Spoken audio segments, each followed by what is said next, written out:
Cannabis Common Sense, the show that tells the truth about marijuana and the politics behind its prohibition.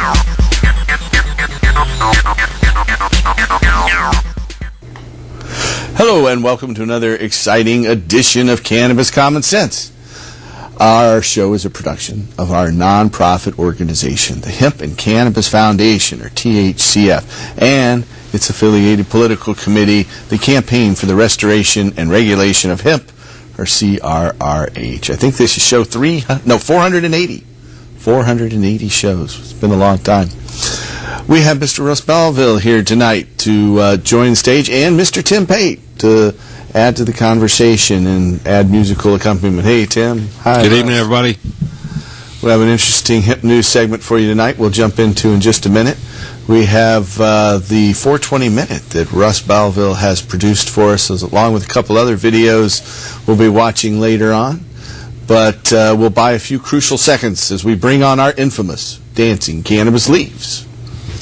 Ta-da.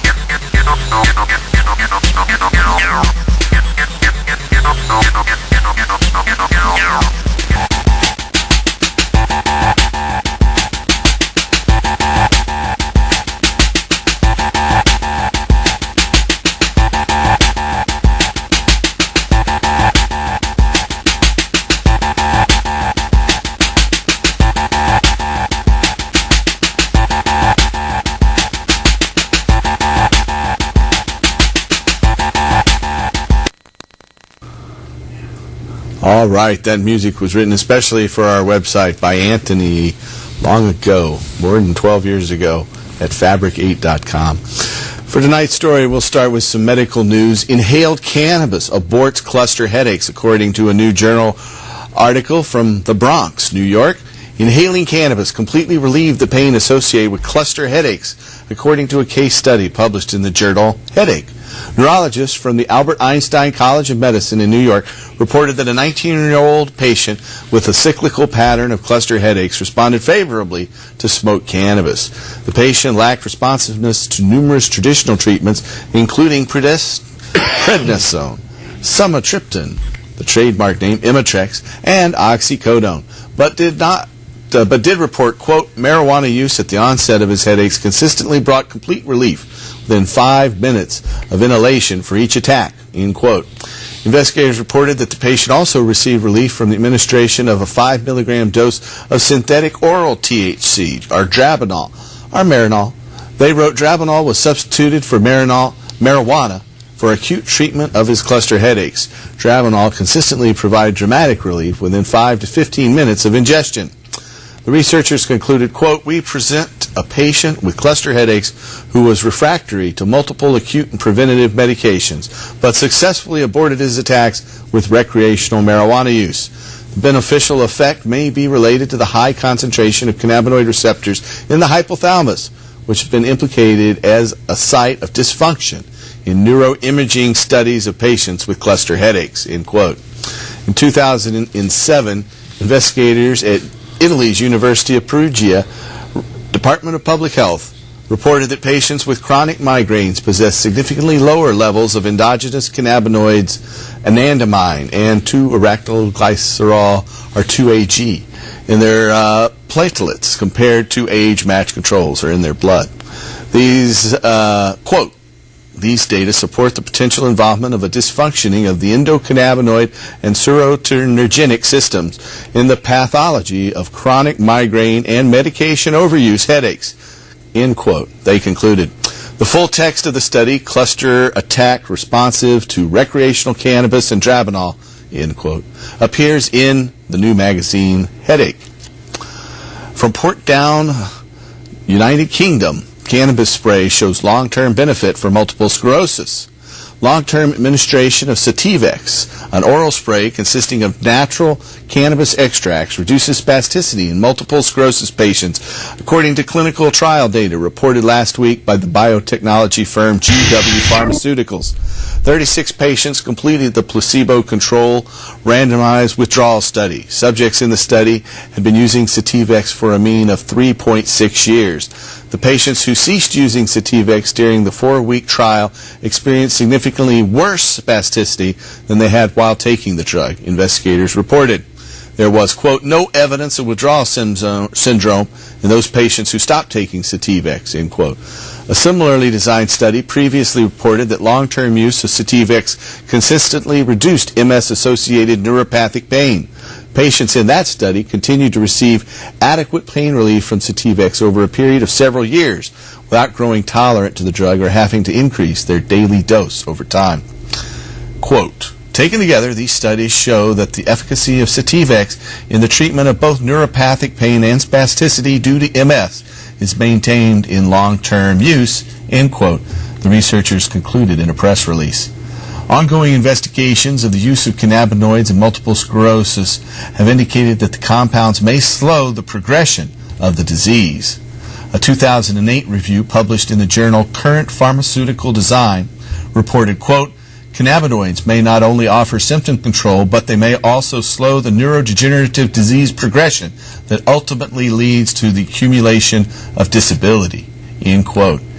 In 2005, Sativex was approved in Canada for prescription use to ameliorate the symptoms of multiple sclerosis. For more information, check out the website of the manufacturer. It's www.gwpharm.com. I really think it's akin to manslaughter to not allow multiple sclerosis patients to use cannabis or a cannabis extract to slow the progression of their disease. A new study shows that over 7 million Americans are under prison supervision in the United States. Out of Washington, D.C., the U.S. correctional population swelled to a record 7.3 million people in 2007, according to a study released this week by the nonprofit group the Pew Center on the States. In all, 1 in 31 adults, including a disproportionate number of African Americans, in the United States is incarcerated, on probation, or on parole, according to this new study. The study determined, quote, black adults are 4 times as likely as whites and nearly 2.5 times as likely as Hispanics to be under correctional control. 1 in 11 black adults, or 9.2%, was under correctional supervision at the end of 2007. Although the number of female offenders continues to grow, men of all races are under correctional control at a rate 5 times that of women, end quote. In Georgia, 1 in 13 adults is under correctional supervision, the highest percentage of any state in the nation. Full text of the study, 1 in 100, behind bars in America in 2008, is available online at www.pewcenteronthestates.org. That's www.pewcenteronthestates. Our last story is from today's Los Angeles Times, the 6th of March, 2009. The U.S. Attorney General in Los Angeles sent a confidential memo to prosecutors last week ordering them to stop filing charges against medical marijuana dispensaries, then abruptly lifted the ban on Friday, according to sources familiar with these developments. U.S. Attorney Thomas P. O'Brien, the Southern District of California, declined comment on what prompted him to issue the directive or to later rescind it. O'Brien's decision to temporarily halt the prosecutions came 2 days after remarks by Attorney General Eric Holder, who seemed to imply at a Washington, D.C. press conference that medical marijuana prosecutions would not be a priority for the Justice Department under President Obama. Justice Department officials said Friday that the Attorney General did not direct O'Brien or any other U.S. attorney to alter policies regarding the prosecution of such cases.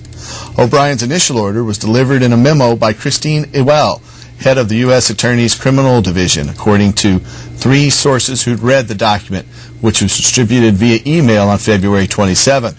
In addition to being told to stop filing new cases, prosecutors were instructed to refrain from issuing subpoenas or applying for search warrants in pending cases, said the sources who requested anonymity because they were not authorized to speak publicly about the matter. In fact, a few hours after the memo was circulated, Ewell sent out another email admonishing prosecutors not to discuss the contents of the memo with anyone outside the U.S. Attorney's office, the sources said. Another email came out Friday instructing prosecutors to resume work on medical marijuana cases. Despite the reversal, news of the temporary ban is likely to spark interest amid the ongoing national debate over medical marijuana. 13 states, including California, allow for the cultivation, use, and sale of doctor-recommended medical marijuana under certain conditions, according to the Marijuana Policy Project, an organization that supports medical marijuana and the legalization of cannabis. Federal law, which trumps those states, they say, bans the drug altogether. However, recent court studies have shown that the Federal Controlled Substance Act, or the CSA, actually says that states' regulation of medical scheduling preempts the federal prohibition. As a result, operators of dispensaries in California and elsewhere who maintain they're operating under state law have been raided by the Drug Enforcement Administration and charged under federal drug laws. Such prosecutions have been controversial, with patients and supporters of the dispensaries complaining that operators embraced by their own communities were unfairly targeted. Tom Rosnick, a spokesman for O'Brien, has said the prosecutors target people they consider egregious offenders, such as those accused of selling drugs to minors, or proprietors with a past drug conviction. One high-profile case went to trial in the U.S. District Court in Los Angeles last summer. Charles Lynch, who sought and received the blessings of elected officials in Morro Bay before opening a dispensary in that Central Coast community in 2006, was charged with distributing more than 100 kilos of marijuana. At trial, prosecutors portrayed Lynch, who was 47, as a common drug dealer who sold dope to minors and touted around a backpack stuffed with cash. Lynch and his lawyers hoped to mount a defense based on the assertion that he was providing a legitimate service to cancer patients and other severely ill people. But they were limited in doing so because the U.S. Supreme Court had concluded that because federal law trumps those of the states, why drugs are being distributed is irrelevant. The jurors convicted Lynch on 5 counts, but the jury forewoman said it was not easy to do. Quote, "We all felt Mr. Lynch intended well. It was a tough decision for all of us because the state law and the federal law were at odds." End quote. Kitty Meese said after the verdict in August. Lynch, who's to be sentenced later this month, is facing a mandatory minimum of 5 years in federal prison. His case becomes something of a cause célèbre among medical marijuana advocates. Attorney General Holder was asked about medical marijuana back on February 25th at a press conference after the arrest of more than 50 alleged members of Mexico's Sinaloa drug cartel. Specifically, he was asked whether the DEA would continue raiding medical marijuana dispensaries under the Obama administration. He did not answer the question directly, but said, quote, "What the president said during the campaign is now American policy," end quote. Obama was asked about the topic numerous times during the campaign and responded with varying levels of specificity. That's it. Generally speaking, the campaign's position was that the DEA raids would not be a high priority in states with their own medical marijuana laws on the books. Nick Shapiro, a White House spokesman, told Washington Times last month, quote, "The president believes that federal resources should not be used to circumvent state laws, and as he continues to appoint senior leadership to fill out the ranks of the federal government, he expects them to review their policies with that in mind," end quote. Alex Caprone, a professor of law and medicine at the University of Southern California, said the debate about medical marijuana centers on whether the drug is viewed exclusively as an illegal narcotic or as a drug that also has legitimate medical applications. Caprone said, quote, "It's become a highly politicized issue as to whether it is something that is part of the doctor-patient relationship or something where the authorities have an obligation to protect the community from a dangerous drug," end quote. He added that he wasn't surprised that O'Brien would want to deliberate over his office policy on such a matter in private.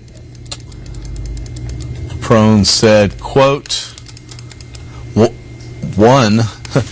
on the one hand, there's a very vocal constituency that wants to treat this treated like any other medical issue. On the other, there's a very vocal constituency that regards allowing medical marijuana treatment as a very slippery slope toward the legalization of drugs. He doesn't want to look like he's abandoning his commitment to law enforcement, end quote. LA's U.S. attorney declined to say why he'd ordered prosecutors to stop filing charges, then abruptly changed his mind, though. This is a story authored by Scott Glover from the Los Angeles Times, and it's actually from tomorrow's Los Angeles Times, March 7th, 2009. We're ahead of the news by a day. Okay, how are you over there, Tim? I'm doing really good, Paul. You know what? We have a little video clip we're going to play, and then we're going to come right back and allow you to, I'm told something else here. Okay. Hey, I'm just here to play. Whatever you want me to do, I'm ready. Okay. I was just going to say on a related note that a friend of mine, Laird Funk, gave me an email here just a day or so ago that specifically that said he had a friend who owned a dispensary between L.A. and San Francisco, who the landlord of that dispensary had gotten letters from the DEA threatening him that his property was being used for illegal purposes and that he had to close it down or get them out or he'd be under arrest and he'd forfeit his property and stuff like that. And Laird said that this last week that gentleman got a letter from the DEA stating that they were no longer going to pursue any of those issues and that they weren't going to bother him anymore. And that was basically what the letter said. I'd like to see that letter. Me too. I would too. So, I mean, it's related to what you were, the last story you were talking about. So related. You know what? And I am told that our associate, Madeline Martinez, who is out in the East, representing us at the National Normal Conference. Yes, she is. Is on the phone. Hey. Let's see. Hello, Madeline. Can you hear us? I can hear you, Paul. Wow, you're so far away. How are you? I'm doing very well. Are you in Washington, D.C. now? I am in Washington, D.C. I'm here attending the Normal board meeting. I'm on the board of directors of Normal. Right on. And so I've flown in to attend our board meeting. And I got to tell you, Paul, when I was flying in, I looked at my email on my BlackBerry, and do you know that I read that a man, my good friend Allison Holcomb from the ACLU of Washington State, Washington ACLU, sent, right? An alert out that a gentleman, 79-year-old man, was shot. in Molino, was shot to death. Yeah. Right. He came to his door, and they arrested his 68-year-old girlfriend and took her to jail. No, she was actually 80. She's 80. She's 80. The man, 68. That's okay. I got it confused. And here's the part that really gets to me, and why I'm so outraged right now, Paul, is because, first of all, cannabis doesn't kill. Right. Prohibition kills. And then second of all, I'm really outraged because this happened to me about 8 years ago where the Clackamas sheriffs came to my house, not in the daytime, but at 11:30 at night, pounding on my door. Had I had a weapon, I may have went to the door with it. I'm not saying that's a good idea, but when you're afraid someone's going to, and realistically, when we have a garden, we are at risk. That's right. So, that said, this gentleman, 79 years old, why wasn't that warrant served in the day? Yes, I sure hope they prosecute these officers. I hope so my experience is that the most corrupt police officers are the ones in drugs and vice, and that corrupt police officers are drawn into that line of work. And for them to come out there to torture this poor, sick man in the middle of the night just seemed outrageous. Oh, somebody cut the line. Imagine that. It's a conspiracy, I tell you. Maybe we'll get Madeline back. Well, listen, what got to me is they did this to me 8 years ago where they came pounding on my door, frightened me to death. If I had been a person with a heart problem, I probably would have had a heart attack. Right. And the fact of the matter is that's why we have the 24/7 law in 1085. Right. Because I was outraged that they came to my door at that time. DHS has no way of, police have no way of checking. These gentlemen could have served this warrant in the day. Hadn't they seized the marijuana in previous days? Wasn't that the case? He had been investigated for previous marijuana issues before. They said it was an outdoor. What I read online today was it had been through KGW.com. Was that they had taken the plants a few days before, and so they come to his house at 11:30 at night. That just doesn't because this is what they expect to do, and I believe that they're out there shooting up 79-year-old people. What was the worst thing? What was their crime? That they were selling marijuana? If that would be the worst thing? I cannot believe that this happened, and I'm outraged because there is a way to go serve a warrant in the daytime to elderly people. It's outrageous. I agree. It I'm is glad you outrageous, brought it and up. I would like everyone out there to really be up in arms about this and contact the Clackamas County Sheriff. We're going to get the number up there for you on your show, because this is really ridiculous, and I think that we should just be outraged about it. It isn't worth someone's life. No, not at all. I believe that's I mean, marijuana is undoubtedly safer than alcohol, and for them to come in and arrest... Shot, I'll tell you that. Yeah, it's I outrageous. can't believe this has happened, but I just want everyone out there to be clear. We need to be outraged about this. You know, I realize prohibition is the problem. We all know that. Marijuana doesn't kill anyone, never has, never will. But these crazy sheriffs going out and doing this, with all due respect, it's like they're having a target practice with marijuana patients. This is like happened recently again. Well, these paramilitary style raids and the way that they're serving these warrants, completely, like you say, Madeline, are completely unnecessary. And the justification that sometimes law enforcement will use is that these drug criminals are going to be so armed and so dangerous. And my theory is, if you're going to go after someone who's armed and dangerous, the last place you want to take them down is their home, where they have all their weapons and they know all the nooks and crannies of the place. You wait till the daytime. You wait till they leave the place. You bring backup, you take them out in the daytime where no one can get hurt. Yeah, well, these guys are gung ho, and you know, in my estimation, they're no better. They're homeland terrorists. They're out there terrorizing old people, senior citizens. What was this guy going to do? You know, you put that. All his neighbors said he was a hard-working man, that you'd never see anyone that would work. That he was the hardest working man they knew, and he's 80 years old, and he was a good neighbor, and he helped his neighborhood and never caused any problems. So we have to end prohibition now before another person dies over a plant. This is outrageous. So I would encourage everyone, all your viewers out there, we're going to have it all over our website. Rush, you'll put it up there. And we're going to have the phone number for the Clackamas County Sheriff. These men are not trained. These officers are not trained, because there was a woman who came to my house. They are not trained. And one of the things that we need to do tomorrow night is the town hall meeting with John Kroger. And everybody should go to that town hall meeting on 26th. It's at the SEIU Union Hall. And you should go over there and you should protest. I have pickets in my garage. Russ, you know how to get them. Go down there and protest and let these people know that John Kroger know this cannot continue. Well, we have a number up on our screen right now for the Clackamas County Sheriff's Office. You talk to Jeffrey Green at 503-722-6790. That's Jeffrey Green at the Clackamas County Sheriff's Office. You can call him and let him know that we're outraged by dialing 503-722-6790. This has got to end right now, and please, I encourage everyone to get out there and let John Kroger know, let Senator Rosenbaum know, let Copel Bailey know, Jules Copel Bailey, let these legislators know that this cannot go on. They're assaulting us on medical marijuana at the legislature, and now they're killing people?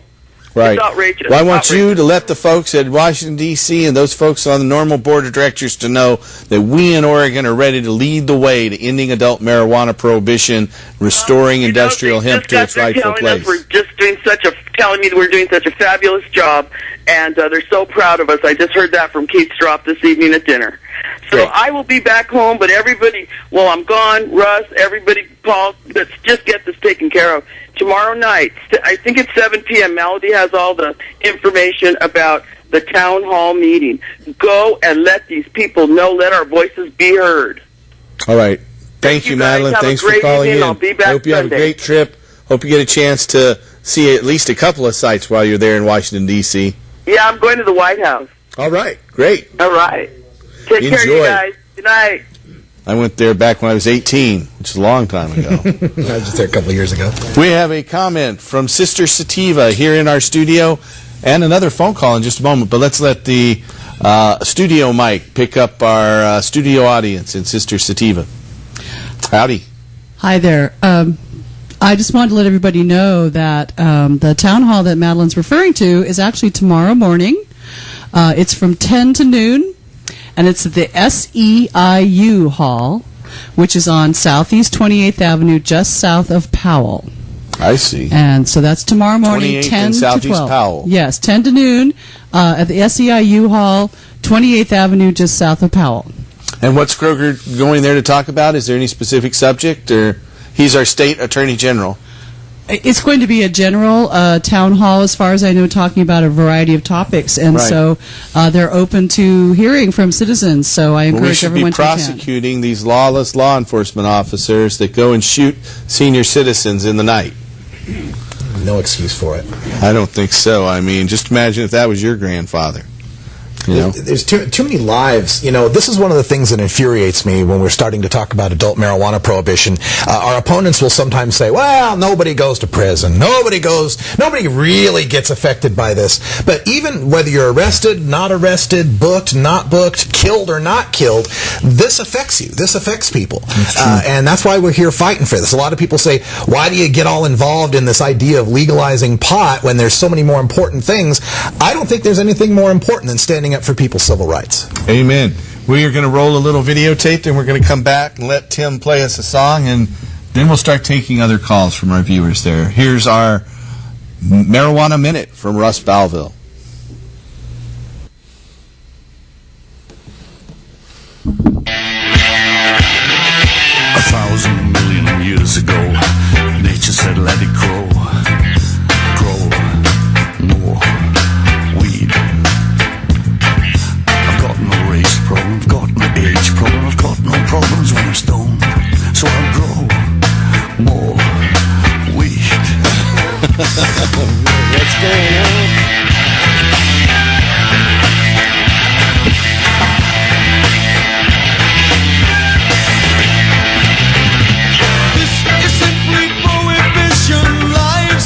Shattered in a drug war of attrition.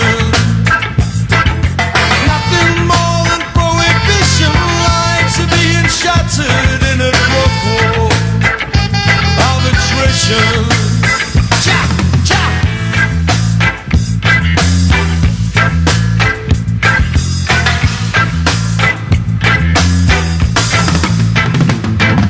You let me get dizzy, you let me get giddy, you let me grow more weed.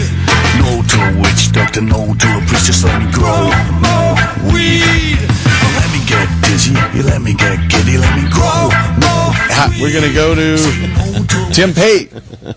Grow more weed. Are you sure? I'm sure. I think so. Your time has come. Oh, no, not already. Okay, well, okay. We'll just play a little piece and you can watch the pretty pictures. Nifty.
That is a lovely song.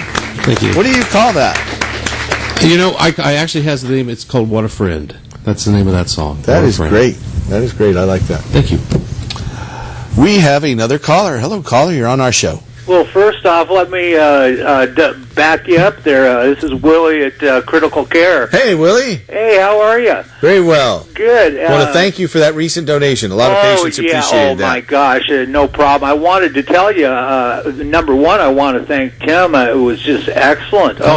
My pleasure. He gets better every time. I mean, he's a professional anyway, but he's just so on target. Just thank you, beautiful. Sir. It's nice of you to say that. Thank you. And we have that on record, too. I wanted to address the question. I forgot to tell you on one of the 7 strains that we donated, I think we gave you close to 3 pounds to give to Madeline to give out, the shot in the arm thing, we called it, because we had lost so many patients in hospice this last year and part of this year. Mm-hmm. I wanted to tell you that there's one strain there that's beautiful looking. It's budded out. It's Killer Queen crossed with Trainwreck. And, no, I'm sorry. It's the ATF X. Mm-hmm. And it looks beautiful. It's budded out. Lots of trichomes, everything. Nice smell to it. But it will not one bit of it will get you high, but it is one of the best pain relievers. It must be full of CBD. Is that what it's called? Yeah, CBD. Yeah, it must be the whole unit. Uh-oh. We're having some sound problems tonight, obviously. Well, thanks, Willie. Uh-oh. Then that's what happened with Madeline, only then she came back, miraculously. Well, this is an all-volunteer show, folks. And none of us are paid to be here. We're all doing this out of love of ganja. That's right. And we all love ganja, and we all want to see it legal. That's what we're working for here. Amen to that. Keep working at it. If you have a call and a question for us tonight, you can call us at 503-723-0188. That's, no. It's 503-288-4448. I'm getting confused now. So many numbers to remember. Our toll-free number is 1-800-723-0188. And that will get you into our office. If you're interested in finding a doctor who can help you qualify for medical marijuana, we have a dozen doctors all across the United States that can help you, from Michigan to Hawaii. And just call 1-800-723-0188. But if you want to ask us a question, it's 503-288-4448. I got it right that time. Good job. Thanks. I wanted to mention something about the story that you brought up at the beginning of the hemp news segment. On the cluster headaches? Yeah, this cluster headache story was quite interesting. I reported on this for the Normal Daily Audio Stash, and the background on this is quite fascinating because it gives you a peek into the mind, the prohibitionist mindset that still even exists in the medical community. This 19-year-old kid presents himself to the hospital with the cluster headaches, like you mentioned, severe migraines, severe cluster headaches, oftentimes waking him up in the middle of the night, can't sleep, terrible condition. They had been happening every other day or so. By the time he presents to the hospital, they're happening every single day. He tells the doctors, I smoke cannabis, and it works. Within 5 minutes, headache's gone. The doctors say, oh, that's interesting. Smokes cannabis, headache's gone. Come here, kid, let's try some other stuff. They put this guy on prednisone, which is an injectable steroid. They put him on oxycodone, the addictive narcotic. They put him on lithium to treat these headaches, and a cocktail. I counted them up, and I wrote these all out in the stash. 21 different pharmaceutical medications they tried on this guy.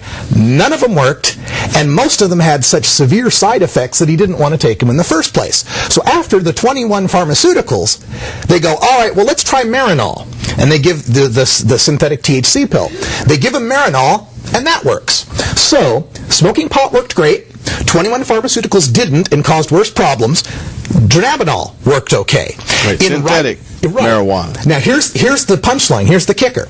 In writing their conclusion, these researchers said, we found that recreational cannabis and synthetic preparations of THC were effective in relieving his cluster headaches. However, we cannot recommend the use of cannabis preparations because of the possibility of severe side effects and addiction.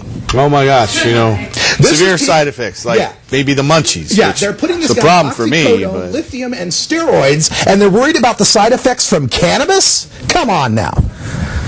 Well, you know, it's all about money and the continued centralization of economic and political control. Absolutely That should be the subtitle of this show. Marijuana prohibition. It's all about money and the continued economic and political centralization of control here. And therefore, they have a right to propagate their misinformation on a regular basis. Right. Yeah, and these are researchers. These aren't, uninformed people as far, well, maybe about cannabis, but, supposedly medically trained and went to universities and got student loans and everything. They should know better, you'd think. And they've been lied to about cannabis, and they're perpetrating that lie. I see that in law enforcement and prosecutors, in cases where these folks are torturing the sick and dying. Reminds me of this one narcotics agent from Centralia, Russ Kinnapaw, drug agent Russ Kinnapaw, came into our Seattle office one day and wanted to force his way into the doctor's office, and I got him to the side first, and I said, "So you like torturing sick and dying people?" And his response was, "Whatever it takes." And I said, "So you torture sick and dying people?" He goes, "Whatever it takes." Wow. And so these guys don't have any morals, They are without morals. They don't care what they're doing. They're going to do whatever it takes. Yeah. And that could be, it's like the good Nazi. They don't listen to... Just following orders. Yeah, they're just following orders. It's against the law. So God help us. Anyway, we're ready to take your phone call at 503-288-4448. Now, another pretty sad and tragic story. We had dealt with the story of Tim Guerin in Washington State. The liver transplant patient who lost his right to be on the list for liver transplants because he was using medical marijuana. Absolutely right. We just got another letter. We got a letter at Normal from a patient named Walter in Atlanta, Georgia, who's a kidney patient, just been kicked off his list for the same point. So again, these unintended consequences that people don't understand from prohibition are continuing to hurt innocent people. It's ridiculous. Right. We have another caller. Hello, caller. You're on the show. Hello? Yes. Yeah, I want to know more about your classes, about the hash making. Sure. We have classes for medical patients. If you're out there and you have a medical marijuana permit, then you can come to our office just about every Wednesday night. There were some medical problems this past Wednesday night, so we had them taught by an alternate teacher. But generally, the medicine man, Andrew Hangerud, is the teacher of these classes. Wolfie Siegel sits in it when Andrew's not available. But we teach a different class. We have about 7 classes, and we teach a different one every Wednesday night. They're very low cost, as low as $10 per class if you're purchasing multiples, and it's about an hour and a half to 2 hours of very interesting information. And the good thing about the hash making class is if you stay till the end, you get to try the product. So that's always a fun part of the evening. Yeah, that'd be really interesting. There's another thing. Do they treat the medical marijuana the same as the hash? If they're caught, you know what I mean? Yeah, it's considered the same. The law says that marijuana or any preparation thereof is allowed. So we're allowed up to 24 ounces of medicine. That would include up to 24 ounces of hashish. Okay, and there's one other question about the boxes, and I was wonder if you can make a machine like they have that pollinator machine. I don't know if you heard of that, but it's sure. Yeah, I've seen lots of pollinators. They come in all shapes and sizes. They have little pollinators. They have big ones the size of washing machines, and they have industrial ones that are about 30 feet long. I've never seen an industrial one in use, but I've seen pictures in the catalog. Yeah, they're kind of expensive. Yeah, I guess the big 30-foot long ones are. I saw big ones about the size of a dryer in Europe when I was over there about a decade ago. Yeah, I want to try to make.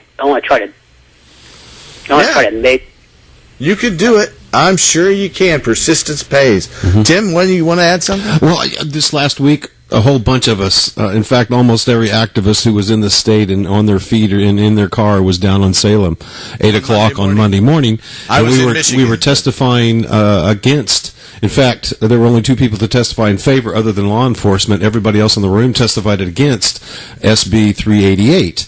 And one of the provisions of SB 388 was if this bill is introduced it passed and the governor signed it, you would only be allowed 2 ounces of hash, as opposed to what you just described. In other words, they would restrict the amount of hash and other preparations you could have in hand.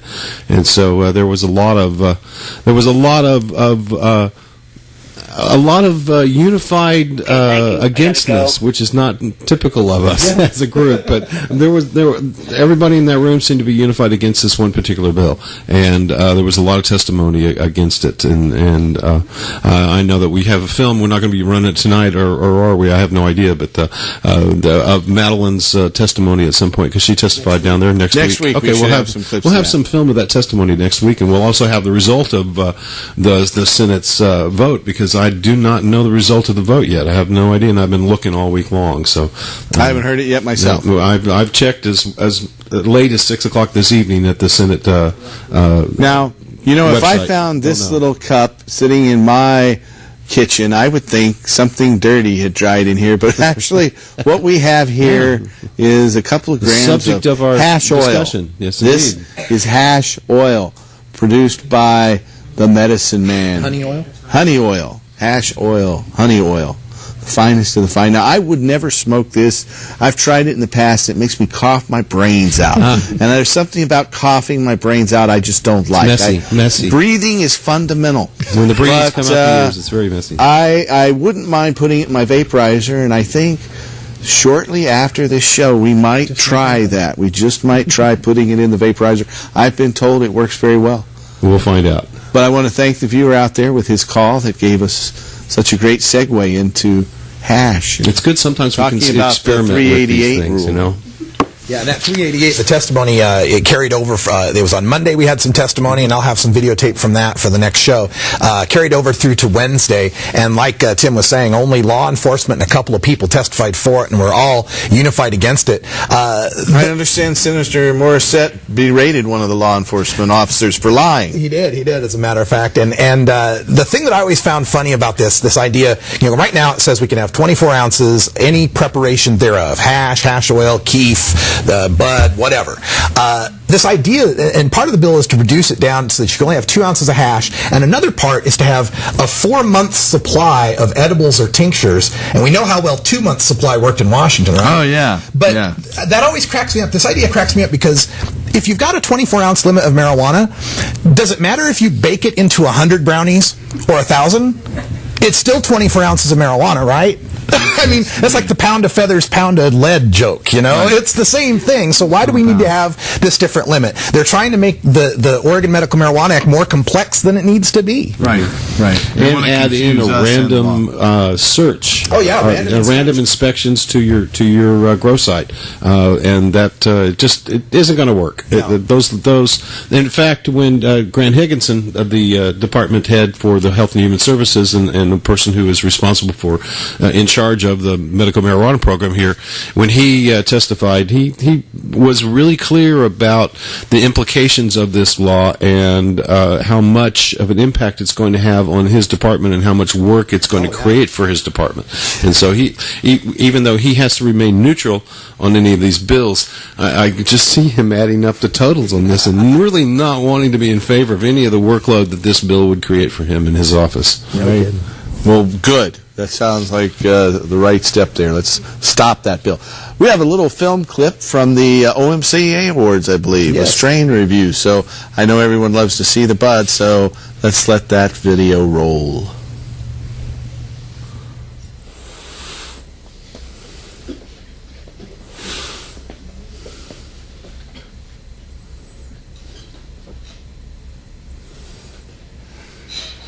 Pretty. Banquet at the Ambridge Events Center on Saturday, December 13th, 2008. The awards feature 27 strains of medical cannabis grown by registered Oregon growers. The strains are evaluated in a double-blind, 4-week journal by Oregon medical marijuana patients, who judge the strains based on medical efficacy for their qualifying condition, potency, time to onset, duration of relief, plus non-medical qualities such as aroma, taste, smoothness, and appearance. Every single entry is given a random bar-coded sticker. No judge or entrant can possibly know which strain is which, and the code is different for each judge, so judges couldn't even compare their strains. As we scan in the results live at the Oregon Medical Cannabis Awards banquet, not even the Oregon Normal staff knows which bars on the graph represent the winners. Over 7 years, Oregon Normal has compiled the results of judging dozens of medical cannabis strains. This is cross-referenced against the judges' medical histories, so we can help patients assess which strain might work best for their particular condition. Full results of the Oregon Medical Cannabis Awards are available at www.ornml.org/OMCA. Those of you who are paying attention, you check out the big screen. Our own technical director, Dave Grant, is currently totaling the votes for the Oregon Medical Cannabis Awards. So if you look up here, you can already see in live, real time how the strains are doing. The blue represents their appearance score, the aroma, smoothness, taste, potency, and medicinal effect. And then you're voting. Oh, you're scanning. Just scanning the first couple of ballots right now, getting all the data in.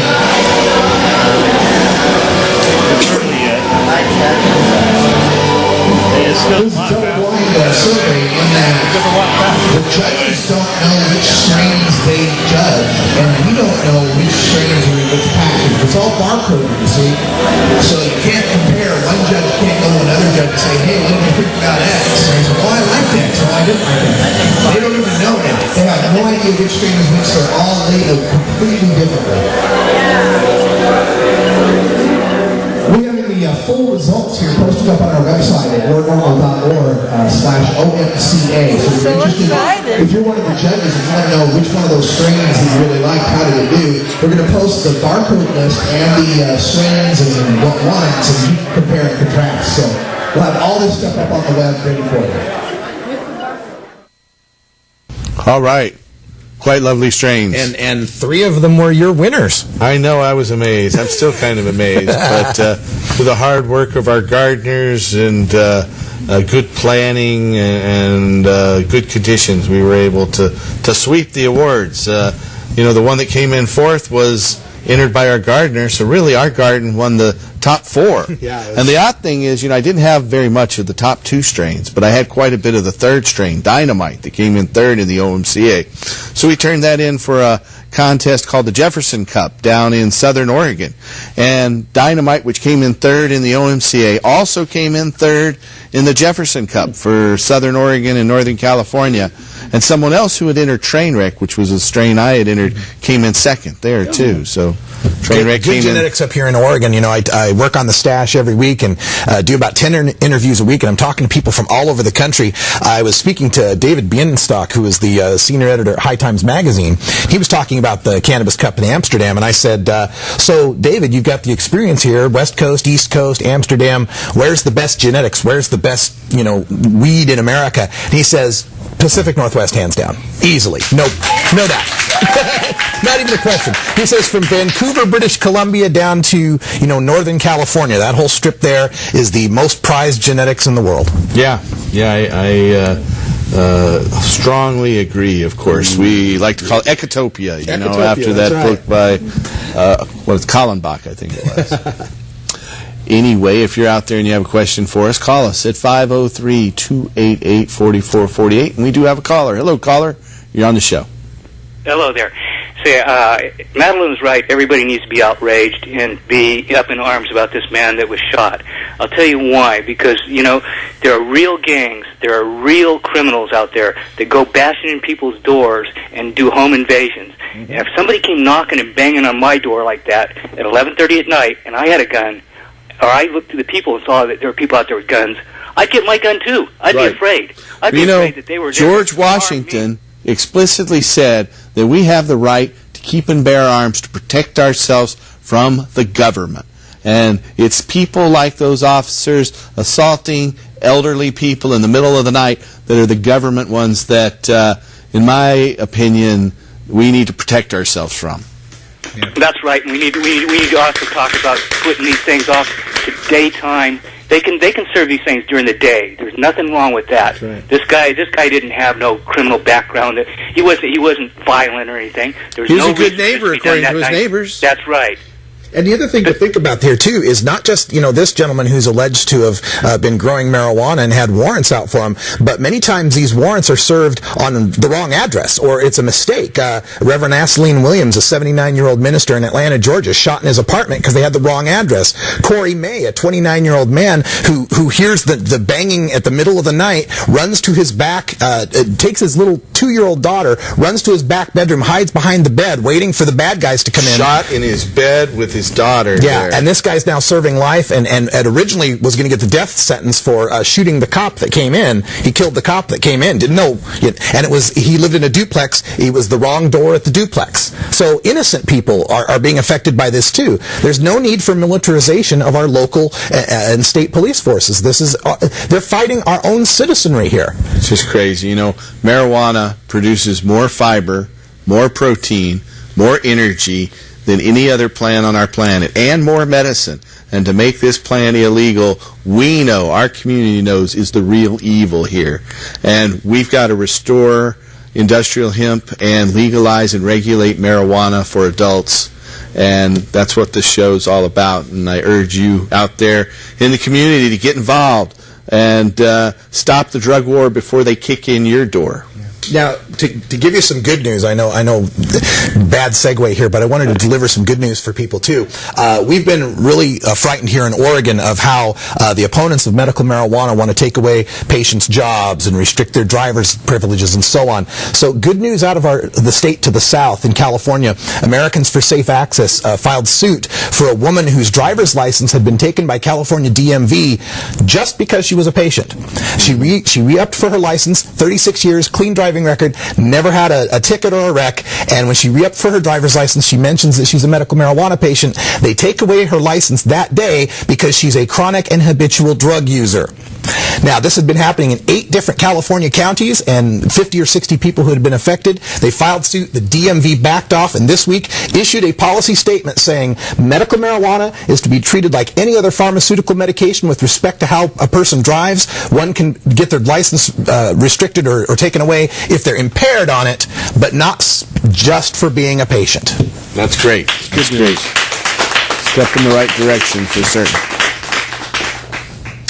That is a great step forward. We keep hearing a few more of those all the time. We hear these terrible stories about this poor man and other horror stories out there, but we're hearing more and more positive moves as well. So we're on a wave, media speaking, just from after that whole Phelps incident and continuing on with Tom Amiano's bill to legalize in California, media interest has never been bigger. That's true. And then the poll here showing that the West Coast voters, favor taxing and regulating marijuana by, what was it? 58% in the latest Ogden poll. So that should start registering as public policy, I hope, in the near future. We have another caller, though. Hello, caller. You're on the show.